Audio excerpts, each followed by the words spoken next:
welcome. We've got Melissa Sabino here, our first guest ever. So welcome, Melissa. We're really honored to have you. Absolutely. And we So wanted to happy do a to be quick here. intro. A quick intro. So we've known each other for 21, 22 years. You are in the financial industry, and you also, on top of that, with having two children, also teach yoga, breathwork, meditation, all kinds of cool stuff. You're helping people in our hometown to grow, to be empowered, to heal, and letting them do that for themselves and holding the space to do that. So we synced up. We love your vibe, and we're going to be talking today about healthy masculinity, healthy femininity, and the dance between those two energies. And, anything else you want to say to that, Melissa, or can I go with the first question? Any No, thoughts? go with it. But really happy to be here, and thank you both. Cool. It's a pleasure. Nice. So here's a question for you. What is important to you about a man in his healthy masculinity? It's such a big question. I'm trying not to explode all the information.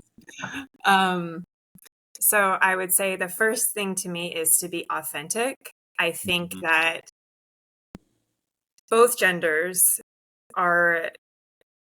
we're taught as teenagers, as kids, to kind of fit ourselves into these boxes of this is what a stereotypical man should be, this is what a stereotypical woman should be. And so being authentic and doing the inner work to where you can burn down those boxes that are not aligned for you and really show up as who you truly are. So authenticity, number one, vulnerability to have those hard conversations and to speak up for yourself. One thing that I've talked about recently with a friend is sometimes we tiptoe around each other thinking that's what the person wants when we don't want that. We don't want you to sweep things under the rug. We want you to call us out on our shit if you need to. And you can do that lovingly. You can do that respectfully, but really standing up for yourself in integrity and being vulnerable to have those hard conversations. For me, a huge thing is energetics. So really owning your space and being grounded and being integrated, and the knowledge that you've received, the wisdom you've received, are you living it? Are you embodying it? Are you walking the walk? Are you talking the talk? And having integrity in that, and joy, humor, that's so important to me too. I had somebody say the other day in regards to a leader who was being really funny and jokey that that's not what leadership is like, that a leader is serious and boring and uptight, and there's a really constricting energy and like that limitation of a leader. And to me, authenticity and really claiming your space and being who you are, it involves this lightness of being where you are able to be silly and joke and be joyful. We and never do probably that. 300 things more, but yeah, I love that. I'll stop I love there. that. No, yeah, we don't laugh. Yeah, no, we never do that.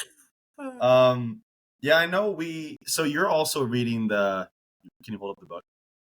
Heck yes, I can. This was not intended, by the way. This is completely I organic. brought it just in case. Yeah, I love it. Yeah, we love that book. And that's what kicked off in part, I think, this topic, because it's important to all of us. Joe and I recorded 2 podcasts last year, or 1 or 2 on it, without ever showing it to the world. And it's so cool to have men and women love it, right? It's like from both sides, we're like, this lands. And so we've also talked about the terms, the new masculinity, or like, healthy masculinity, or the integrated man. And he also builds his work off of David Data, which is the way of the superior man, right? And so in talking with both of you and a lot of people recently, it's a big topic, I think, especially with the feminine movement, where it's at now, where men are at now, whether it's from disconnected from their hearts or like lost or just afraid to make a woman upset, afraid to come off as I'm too masculine. I don't want to be in that toxic masculinity bucket. So I'm just going to play it safe. And women are like, no, we want you to stand up and like XYZ. I don't want to speak for you. But so I think on this topic, the book, what is one thing about the book in this topic that has you like really excited, or something you really want to share about the book in this topic? Do you want me to focus on masculinity, or can I talk about what he talks about the feminine? Whatever you want. Whatever what lights you up First about of all, I Yeah. need to add, because what you just said made me, I want to add to my first answer, which was a man connected to their heart. That is one thing that I think is hugely lacking. And I think it's because of all the cultural programming and the way we're raised and the way boys are shamed for having their emotions and being connected to their hearts. So that's a huge aspect.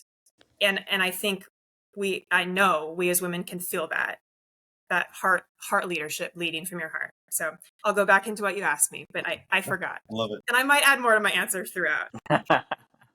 Bring it on.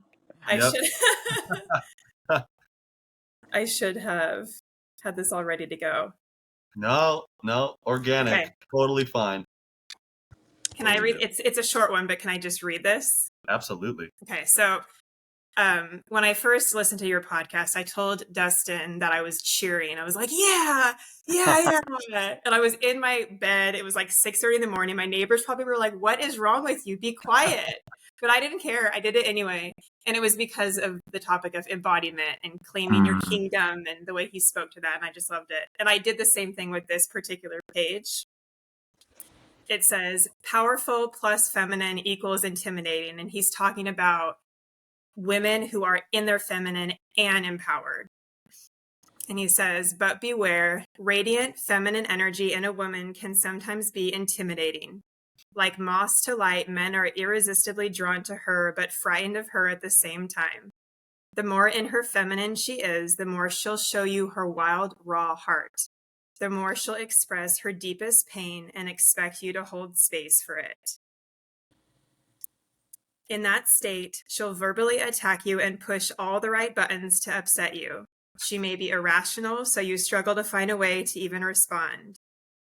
She brings up things from years ago. Her anger brings up your fears of rejection. Your sweet little kitten turns into a raging monster in a nanosecond. We've all been there. It's painful, but par for the course with any woman who has even a little bit of spirit to her. So in your pursuit of a relationship with a truly feminine woman, I say be careful what you wish for. You better bring your A game. And I love that. Just the way he talks about how there's power in the feminine and that we're not going to be just some submissive, weak creature, but that we can be connected and embodied and powerful and all of it at the same time. So I love that. It felt like a beautiful, empowering morning of watch out. Oh, yeah. Joe, any thoughts on that? Oh, I really appreciate you bringing up that topic. And even I love reading from that. It's such a powerful, I think, book, but I'm amazed by his ability to just talk about the fluidity of those energies, the masculine and the feminine energy, and how they both exist, in us all, and how that shows up, and the play in between the masculine and the feminine in a relationship, and how that just has an amazing power to support and empower each other. It doesn't have to be one or the other, and there's a lack when it's just one-sided, and how that really completes the in totality and fullness is when they're both present, when they're both showing up in their strength. And I think that's one of the neat things that was really hammered home in that book, is just how much support and platform we can give each other in a relationship. And it is such a dance. I love that his invitation into that, being careful what you wish for. Obviously tongue in cheek there a bit, but it's so beautiful how at our when we are being authentic and vulnerable in that, how that can either ignite somebody if they're in their weakness and negatively or holding on to baggage around their energy, or it can be a platform to allow the other to shine. And I think that even that passage you read really points that out. I love that.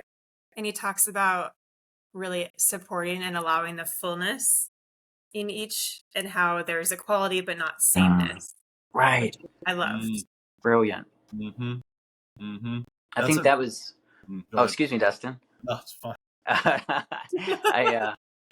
thought that was one of the few places that I've actually seen him go in depth about sameness and how toxic sameness can be. And I think there's an immense amount of that happening in our culture. Honestly, I think a lot of it is accidental. Like, it was trying to be empowering and evolving in just breaking down barriers between genders and even these energies. But I think a very negative side of that has obviously been just the sameness that's come out of it. How much there is copying of what's happening in between genders, in between these just masculine and feminine energies, and that sameness doesn't have the polarity, doesn't have the excitement, doesn't have the attraction. I feel like that was a huge piece of that. So much of what ignites relationship is that polarity, is that attraction, that excitement that creates, and it disappears in sameness. And so I think something we feel like we've been fighting for years culturally has actually ended up in kind of deadening. It's not really the right word I wanted to say, but like limiting us, limiting and kind of muting a lot of the beauty that we hold and that can be experienced in a relationship. I completely agree with that. It's like Melissa and I talked a lot about this. We had some really cool conversations about this. I love that we're talking about this, because this is, like I said at the start, like for me, this is a really big topic, and what you just said is a massive topic. And in full vulnerability, part of why this is so exciting is like there's a lot of, like, I would say there was a lot of elements of me as a man, what I define as a man, right? Which might not be the same for everybody, but for me, it's very in alignment with what you said, Melissa. Like, I'm operating from my heart. I am aware of my emotions. I can communicate them without reacting and projecting them. So then that offers the safety, like one of the pillars of the book, as people. But I think especially in that polarity for the feminine's like, okay, like there's physical, financial, but the emotional piece, I feel like for me, that was not my forte for a lot of years. I was totally out there. This has been a big journey for me to where this is so important. And I love, like, if you had asked me 10 years ago, I'd be doing a podcast on healthy masculinity, I would have been like, what are you talking about? It would have been so silly to me. But so I like that piece because it's not same and it's equal. I respect you equally as a sentient being, as a soul, as a living human.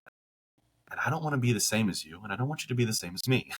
I want that polarity. And so kind of through several things there, but I think that piece is really important to me. And the more that I talk to women about it, they're just like, hallelujah, yes. Like, do that. We want more men like that. And so, yeah, I think it's that. That's brilliant, Joe. I love that. What are your thoughts on that part, Melissa? Anything else you want to add to that, or what resonates? There's so many things. I'm having like an explosion out of my brain, and it's hard to bring it out. Yeah.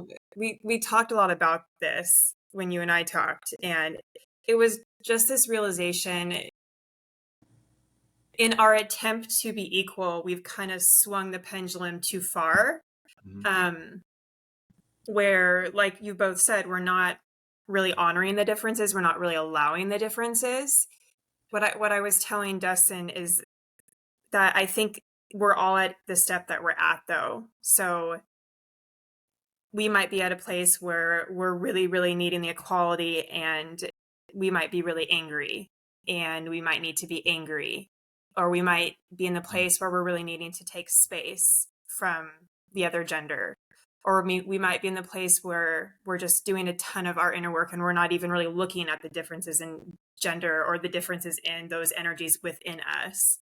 And I think honoring where we're at in our journey is really important. But ultimately, we do need to own what's ours. And ultimately, we do need to do our inner work, because if we don't see ourselves, we can never see others clearly. But there's just so many layers in that, and they're all important and purposeful. There's more, and it's just, it'll be Amen to that, though. Amen. Yeah. Well said. Thank you. Yeah, that to me. So when I think of like healthy polarity, what I've been so passionate with this is, I love what you said. There's a masculine energy and a feminine one. It could be, doesn't matter the gender, but there are those energies, and usually one is more dominant than someone. Like Joe said, we all have them both in us. And it's like, okay, how do we get the most polarity with the most amount of respect and honoring the differences, so we can embody and be nurtured and loved by the other polarity? And when Melissa and I started talking about this a couple weeks ago, the whole, the feminist movement came up. And as an example, so I think Melissa's gonna really, really like this. I was like, look, in the past, as a weak man, as not what I would define in my healthy masculinity, I would have been afraid to, like, oh my gosh, I'm sensing some powerful feminine energy here. I'm going to shrink and just be nice and just go along with it and just kind of smile and nod. And I definitely didn't do that. And I did something that's important to me, is I sought to understand. So I said, look, I'm by definition a feminist. If you look in the dictionary, equal, lovely. I'm also very proud that I have the courage to say, especially in a podcast, that I'm not okay with part of the dark side where the feminist movement has gone, to where it's either bitterness or anger or then like putting down men. And it's like, wait a minute, I thought we were trying to be equal. And so then I asked Melissa, I'm like, okay, in your embodiment of like, I'm a woman, I have a voice, I want to be equal, and what I would say, claiming healthy femininity, like, okay, this is a cool opportunity.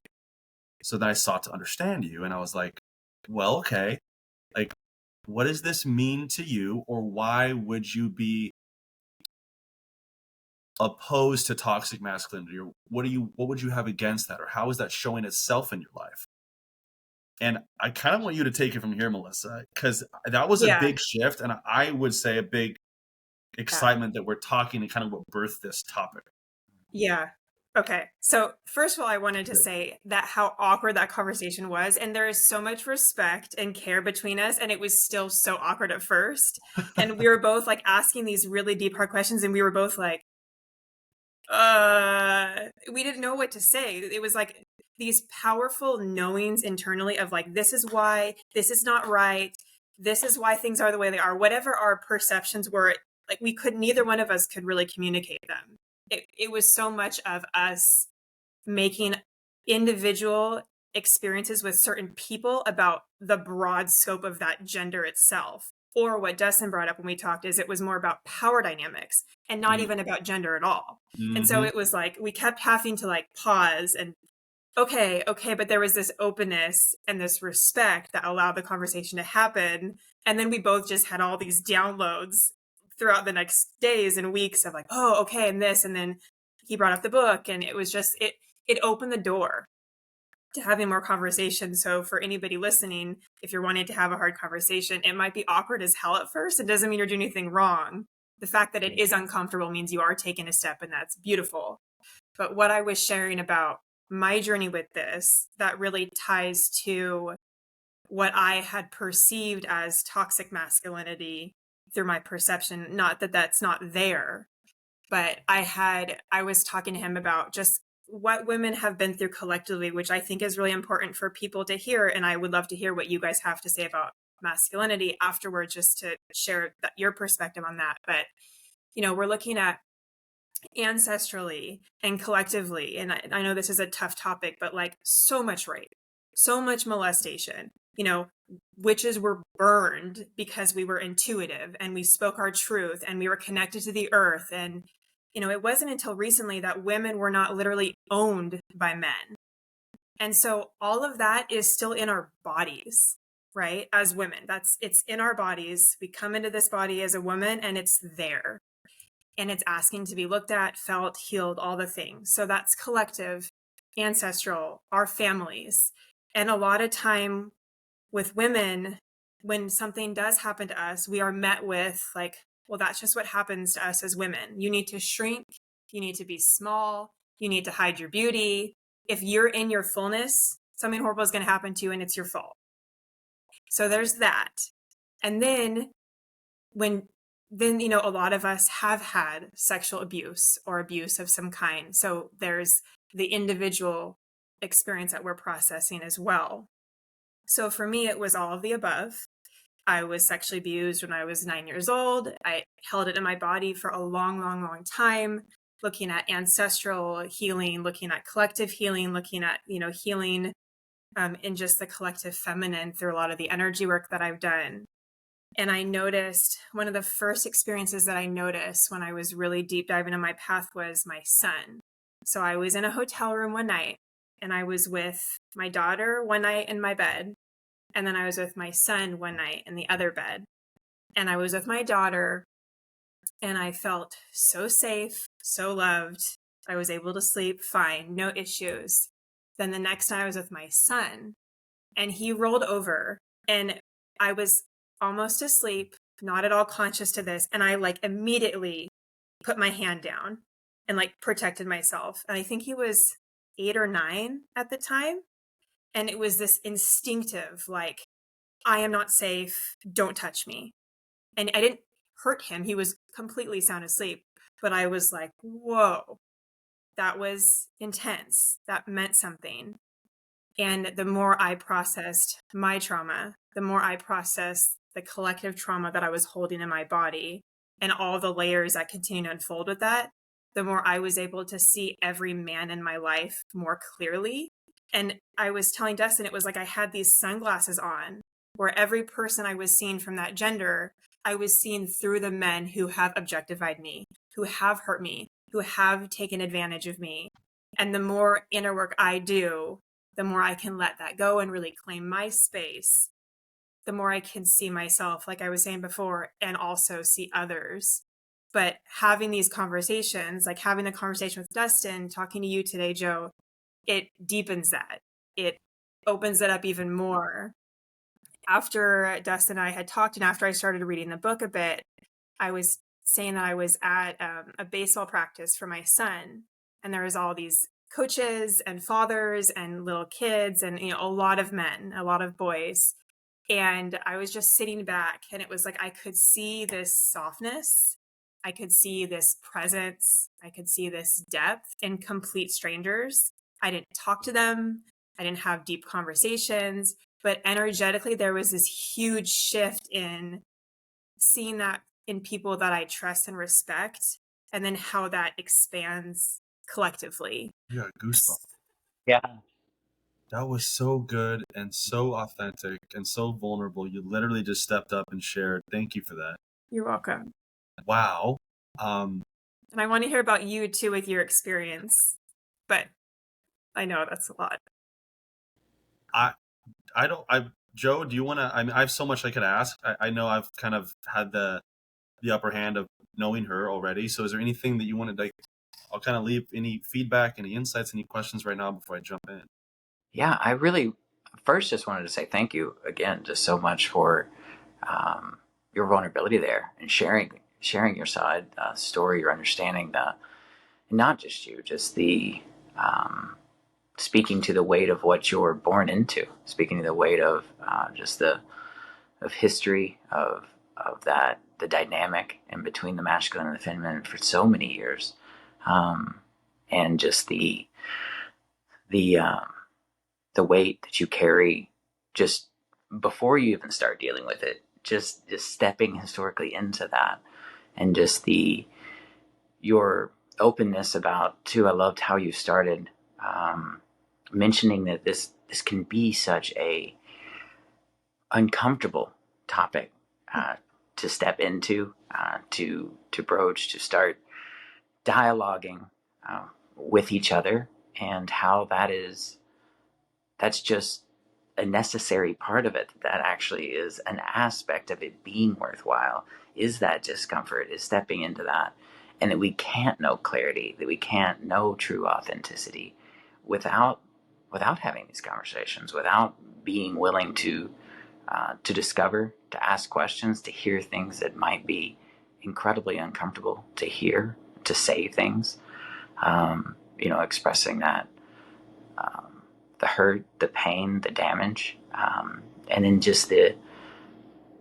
so grateful for your allowing us to see you in that too. And I think this is such a healthy topic to be dialoguing on, because we do want to grow, we do want to build those bridges, and that can't happen without a level of uncomfortable. It can't happen without stumbling, without saying the wrong thing. And I know I wanted to ask, because this has come up for Dustan and I, even just talking about other topics around masculinity and the mask wearing, and trying to show a certain energy, a certain strength, and how that can be so unconscious at times, just slipping into that. I want to know just what's helped empower you to step into your femininity. What's helped empower you to start asking questions, to start.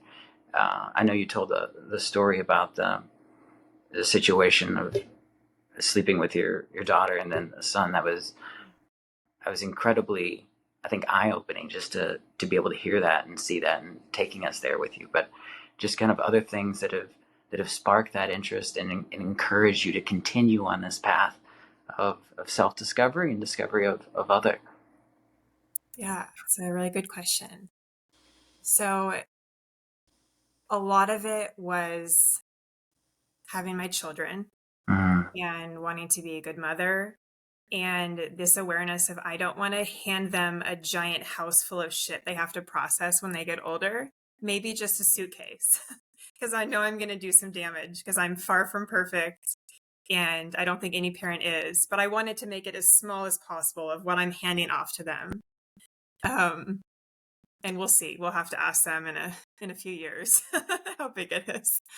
A lot of it was I'm adopted, and so there's a lot of grief I've been processing since I was very, very young, and that really cracks you open to life. For everybody who's experienced grief, like Dustan was talking about with your breakup, it really just cracks you open, and you see things so differently, and you move through life so differently, and you learn to be able to hold a lot of it, so you can hold that depth of joy and that depth of pain, and you can just really be with all of it more and more.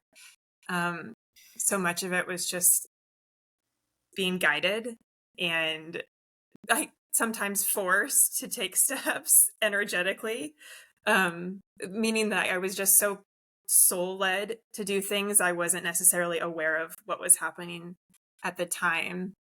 And I did an intuitive training to learn how to read energy and heal, and we were really diving into healing with that. And the more inner work I've done on myself, and you get to the other side and you're just sitting in the poo, you're just sitting in the pain, and it's so uncomfortable, and you think you're going to absolutely die. And then you do die like 1,000 times. And then you're reborn every time. And you're more in your authenticity, you're more in your joy. And it just feels so good with each layer that you shed, that when you do hit that next level, you're like, oh, hell yeah. it's going to be, if this feels that bad right now, it's going to feel that much better when I get to the other side of it. But I know that first step is harder because you don't have that awareness of like, yes, this sucks. It's so hard, but it's going to be worth it. But once you have that, I feel like it's just kind of conditioning yourself and having that intention to really fully be who I'm meant to be and to show up and to be of service. I think that bleeds into everything, and I'm open, and because I have that intention and it's so strongly in me that I trust everything on my path. And I really, really, really listen to my heart and my knowing after ignoring it for a very long time. Oh, that's beautiful. Thank you for that. Yeah. What just came up for me when you say that is, given that we have known each other for such a long time, it's really cool to see how different you are, how much you've grown, how different. It's same, you're you, but I think I'm a pretty good testament to like, are you really talking the talk and walking the walk, or walking the walk? And it's really cool because your silliness is still there, your joy is still there, you're freaking hilarious, and you've grown immensely. And so for me as a man, when I'm thinking of healthy femininity, I mean, I feel the authenticity in what you're talking about, and that's means a lot to me in this topic. I think you can't, in my opinion, I don't think it's possible to be really in healthy masculinity or really in healthy femininity. Maybe very few people, but people that I've met in my life, you get there by getting to really know yourself, honoring the light and the shadow of ourselves. And, we would call it doing the work, or like facing our stuff, and I think for some people, whether it's a better childhood or a more horrible childhood, whatever the spectrum, I think the principle still stands. It's just, maybe you don't have a lot of trauma to go through, or maybe you don't really have much at all. You still, I think, need to know who you are and be connected with yourself. And so for me, so I'm like, I don't care what your sexual orientation is. I don't care what your gender is. I don't care where you're born, what language you speak, what color your skin is. I don't care at all. But what I do care about is, how well do I know myself? If I'm straight as a man, how much am I embodying healthy masculinity? What does it look like to me? In this book, the 3 things, just for those who don't know the book, we talked about, one is providing safety for the feminine energy, whatever that is. And then the second one was provide structure and provide leadership. And so I want to segue into this piece. I think for especially women right now, with culturally what's going on. So Melissa, you already know, you're laughing. Like, oh God, all right, okay. Yeah. So I want to ask you on that leadership piece, when I mentioned that, when you and I were hanging out, you were like, whoa, you got uncomfortable. And so I want to ask you, like, if you could share with us what came up for you when I just said the word the first time. Like, what do you think, or what did you think that meant? Maybe what do you think about it now? Kind of a healthy embodiment of a man doing that for the feminine, how that may be nourishing, what that means to you. Because I think this is a big one. Yeah. Really big. It's hilarious because my second shocker again is like, what's happening? What are we doing? Why are you here? Why are you sharing this? So I'm like, what? I'm out. But all the other ones are like, we're cool. Let's keep going. So I remember we were talking about this, and he was driving, and he was talking about how, the masculine is meant to lead. And I was like, yeah, I don't know about that. And I was like, here's you and here's me. Like, we're side by side, right? I don't want none of that. And we had a good conversation, but yeah, I didn't understand what he was saying. And he, you had acknowledged that you didn't maybe communicate it as thoroughly as the book had. Right. Yeah. So there was some miscommunication there. But yeah, I was fully aware that my body was not a fan of that particular statement. And the book talks about this, and what him and I have talked about since is it's not about leadership in the way that we are unfortunately seen in this world right now, where we see leaders who are power over, there's manipulation, there's control. A lot of that is the toxic masculinity. This is completely different. This is an embodied leadership where you are owning your space, you are showing up authentically, you are fully being who you are, and in being who you fully are and embodying that and being a leader. To me, it's less about leading and more about being in the energy of a leader, being a leader. And that's not about your role. That's not about what you're doing. That's your energy. That's who you are being. It's that integrity with who you are. And that is felt by others, and that is trusted, and that is respected. And I can just give the example with you, Dustin. It was like, let's do this, and here I'm going to set this up, and what do you think about that? And there was this like energy of leading where it wasn't controlling, it wasn't manipulating, but I was able to just take a deep breath and trust and like breathe, and knowing that things are taken care of, knowing that I don't have to manage everything. In the book, it talks about, just how much we as women are doing. And then, a lot of times we're babysitting our partner too, and they're not stepping up and they're not showing up and they're not playing the mother helping as much as they can. And so it's just like all the things. And then you're kind of in that constant energy where like, you don't get to breathe. You don't get to take a breath. You don't get to just like be in your flow as a feminine and connect with your intuition. And there's like this softness and this ease that is hard to connect to, that I think the feminine energy so beautifully and powerfully connects to when we're having to take care of everything. And so what the book talks about, which I agree with, is this energy of showing up and taking care of your stuff and really embodying that energy in yourself. And it's to me, it's so subtle and felt. If somebody were to tell me, hey, do this from a different energy, I'd immediately be in resistance to that. Don't you tell me what to do. I'm not your child. But it's different. It's this equality. It's this, I'm going to take care of this for both of us, but I'm going to include you. I'm going to check in with you. So I liked how the book broke it down and how we talked about that more. But yeah, my second chakra is still not sure about it. I'm working through some layers with that. Yeah, I love that. I love that point, especially what you said about it's not really about leading. It's just about like embodying and being grounded in yourself and kind of knowing what you want and what you don't want. Right? Like I think that was a big piece I didn't articulate when I was first bringing it up, and probably because you sensed my rage coming at you.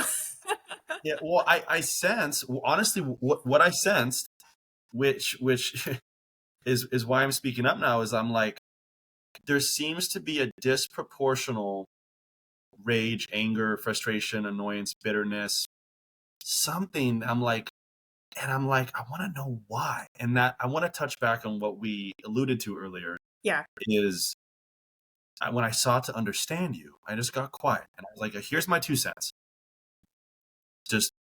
I'm going to listen. I'm going to pull up my popcorn and you're going to be listening to you. I want to learn. And that was beautiful because you were humble enough, you were open enough to be like,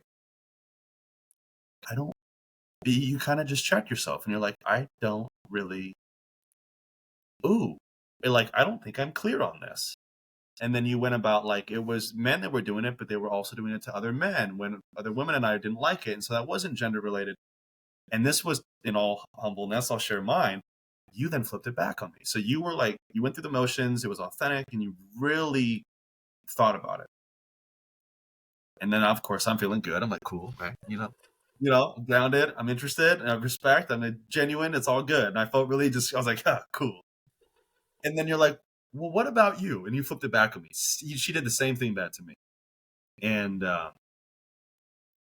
And this is something I really want to share because I think it's important for men to hear and for women, just however you're going to take it, is I realized I was unconsciously, almost hypocritically, doing the same thing without knowing it. And here's the example that I'll give to make that clear is what I didn't like, what I still don't like about, I think, toxic femininity, I'm going to throw that new term in there, is like just an anger towards men in general. And then I'm being thrown in the bucket.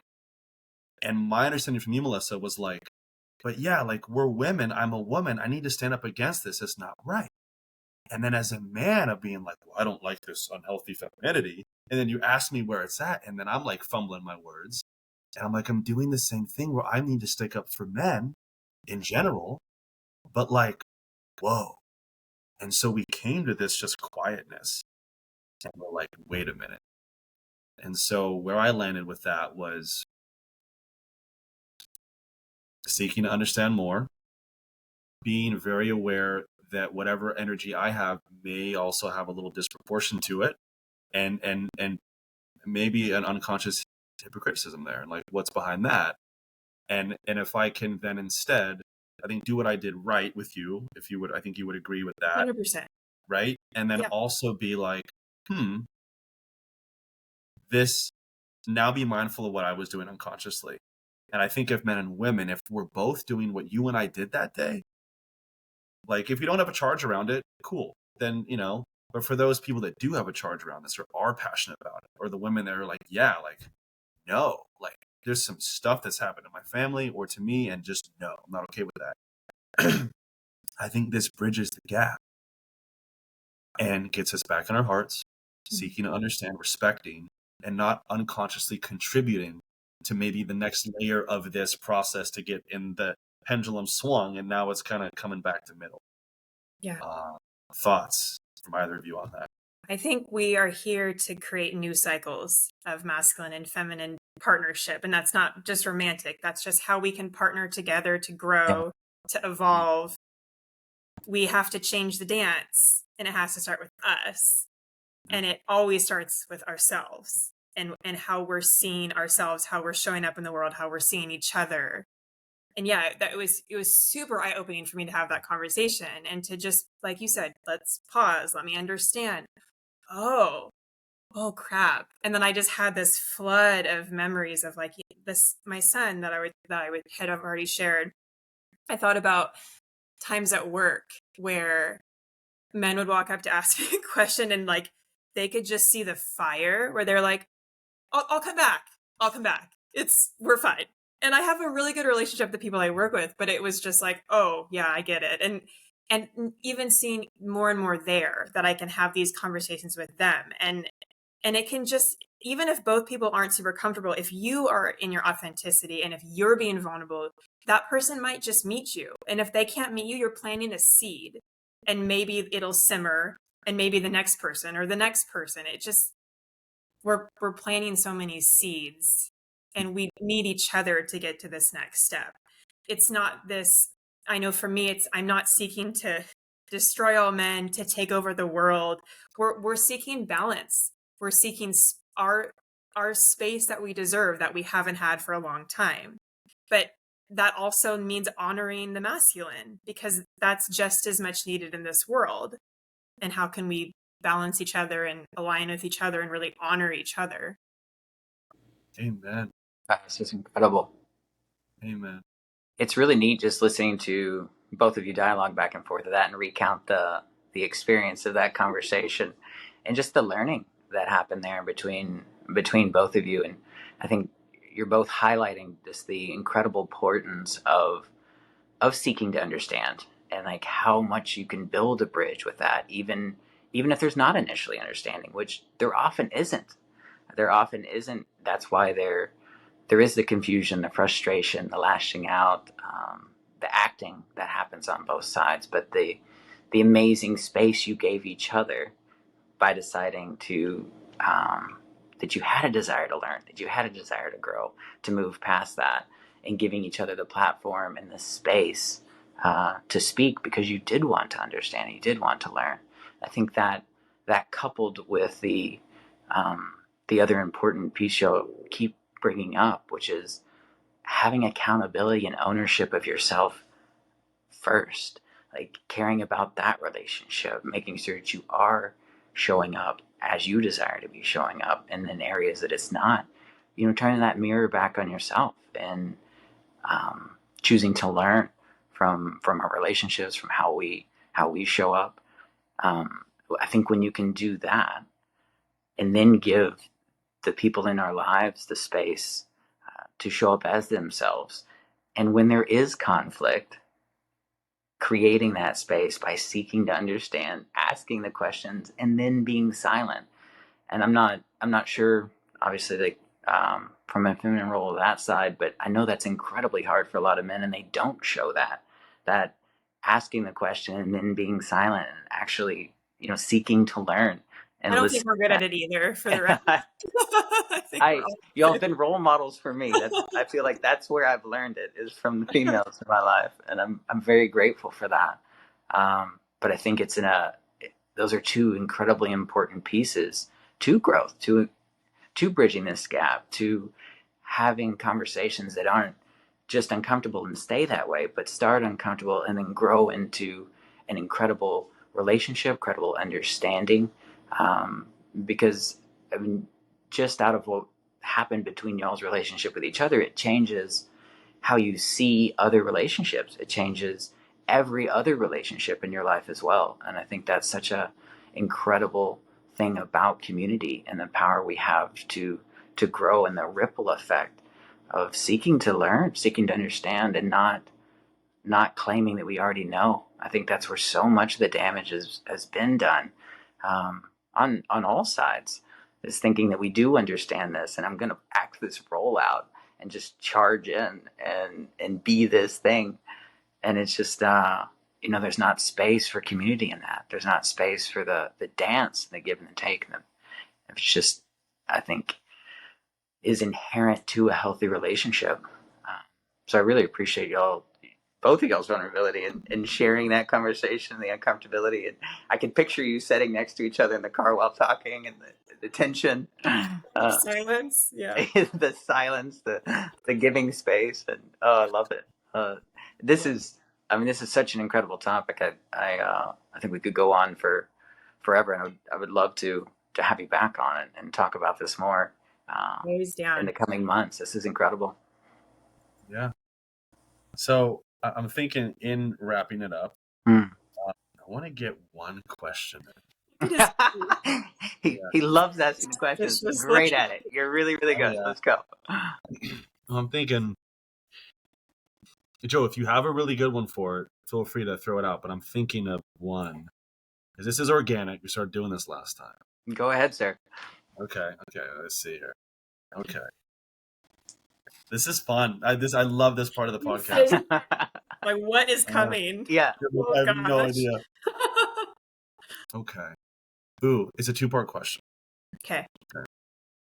So, first part, if you were to tell, let me rephrase that. How would you state, as simply as you can?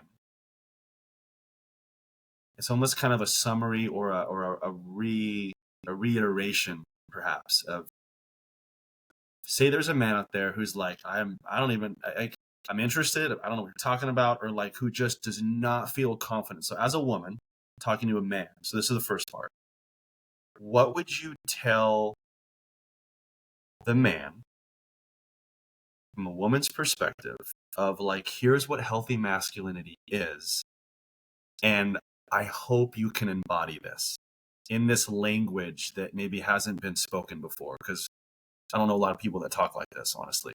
Does that first part make sense? Like, what would you tell a young man, or even any man who's like, ooh, I want to get there. How do I get there? Or like, what's the inside scoop from a woman of like something else? I don't know, like behind the curtain of, this is why this is so nourishing, or this is what I would love to see. Like one big thing. What would it be? I was waiting for the second part. Okay. That'll come later. So I feel like before we even go into healthy masculinity, I would want that, because you said he's not confident, he's really insecure, he's not really sure of himself. I would want him to peel those layers of authenticity first. I'd want him to first tune into who he is it's step by step. So what do I need in this moment? What do I need today? How can I show up more authentically? And I would personally want him to build that confidence first before maybe diving into the feminine masculine dynamics. But to me, so much of it is connecting to your heart, because I feel like when you connect to your heart, everything else will flow. And be vulnerable and find a man that you trust. Find a man who is different. Find a man who will let you open up. And for the healthy masculinity, was that in relation to the feminine or just healthy masculinity as a whole?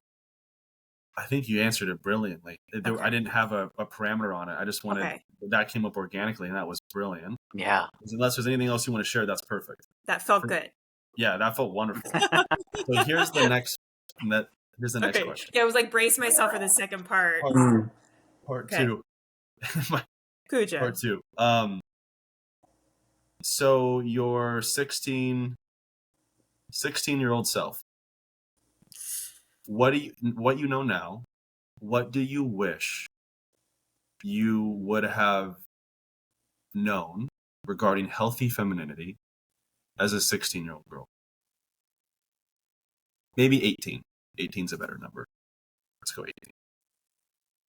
That's such a funny question for me, because I feel like everything on our path happens for a reason. And I feel like I would not be the woman I am today had every single thing not happened. Well said. But Yeah, sure. one thing that I wish, other than changing events or, having some real talks with her and being like, what the heck is your problem? Knock it off. I wish that I would have let myself feel. I wish I would have let myself process everything I needed to process and not hold so much in my body for so many years. Because for the longest time, I thought something was wrong with me because I was so tuned in. I was so emotional. I was so connected to just like this oneness and the everything. And I really just numbed the crap out of myself for so many years, and my body suffered deeply because of it. So, I mean, a big part of the feminine for me is feeling and flowing and being in my fullness and allowing all of it. And I was in so many boxes, and I wish I would have let myself out of that sooner, but they all had purpose. Yeah. All the boxes that I had to burn down, just maybe like give myself a lighter to start the burning, at least like start it a little bit sooner. That was brilliant. Thank you. That was an incredible answer. Any thoughts, Joe, before we wrap up? Anything else? No, I just really appreciate this conversation again. I just thank you so much, Melissa, for being honest, for showing up, for being vulnerable, and it's such an enlightening conversation, and I just appreciate the willingness to jump into this and to learn, and your openness. And thank you so much for all of that. Thank you both so much. It's been an honor. Thank you. Thank you, Melissa. Thank you, Joe. Love you guys.